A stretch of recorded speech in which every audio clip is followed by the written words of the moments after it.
The Department of Homeland Security reporting 116 Chinese nationals over the weekend in what's being described as a rare move.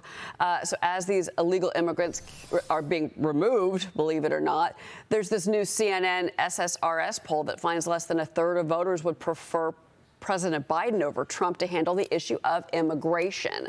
I want to bring in North Dakota Senator Kevin Cramer. He's a member of the Senate Armed Services, Veterans Affairs, Banking, Environment, and Public Affairs Committees. You are a busy senator, sir, and it's great to have you here ahead of the holiday. Thank you. Nice to see you.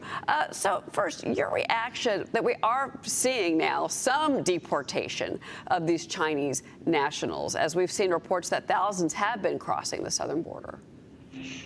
Yeah, Cheryl, well, it's about time, obviously. And of course, it's 4 months till the presidential election, and that's what's motivating the Biden administration. I guess, okay, thanks. Politics actually works in a self-governed country. The problem is the surge happened because of a lack of cooperation between the Biden administration and the Chinese Communist Party and the Chinese government back in 2022. So that's why we've seen the surge. In fact, in 2023, there were 10 times more Chinese illegal immigrants that were confronted than in the previous year. So we're talking about a really big surge that's finally being at least addressed to some degree. They announced in May, the two countries, a resumption of this cooperation to transport illegal Chinese back to China. But remember that anybody that comes here from China who's a Chinese citizen, regardless of what their intentions are, what their motives are, frankly, where their heart or mind is as it relates to the United States, they're legally obligated by their own country to be our enemy. And we have seen even legal Chinese immigrants in the country taking pictures of sensitive military sites, trying to gain access to very sensitive sites, and then they claim that they're just lost. We had this in North Dakota, for crying out loud, at the Minot Air Force Base, where we have nuclear warheads on ICBM missiles. They found a Chinese citizen taking photos of these sensitive sites, and he just claimed to be a lost, a lost tourist. And it's hard to mistake the Minot Air Force Base in North Dakota for Disney World, just so you know. It's pretty implausible. Understood. Yeah, and also, too, the southern border, the issue that's happening there, it kind of compounds on what we're seeing on the world stage. And I want to bring up something here that, we've talked a lot about President Biden, the debate performance. Obviously, his cognitive ability is being heavily questioned. He is going to be meeting, by the way, with Democrat governors at the White House today. We have two House Democrats, Jared Golden, Lloyd Doggett. They're the first two members of Congress saying that he needs to not run. And then also, now Reuters is saying 25 Democratic members of the House are preparing to call for him to step aside if he seems shaky in the coming days. I'm asking you this because we have to remember President Biden is going to be heading over to NATO. Okay, NATO is next week. And there was a report this morning in the New York Post about, and it's been reported in a couple of other places, about his condition when he was at the G7. And the reporting, and I want to bring this to your attention and ask you about our position on the world stage, Biden's condition shocked allies at the G7 summit, one saying, quote, "It's the worst he has ever been."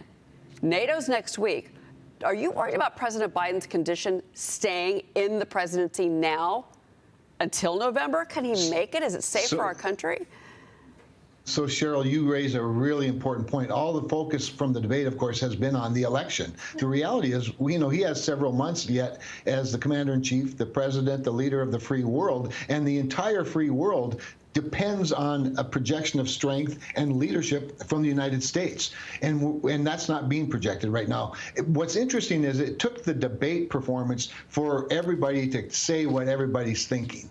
And a lot of people have been saying it, but now everybody's saying it. And that is that he has significant cognitive decline. To me, on the political front, the Democrats are confronted with a whole bunch of bad options. Really, there's not one option in front of them, including keeping Joe Biden as the president and their nominee.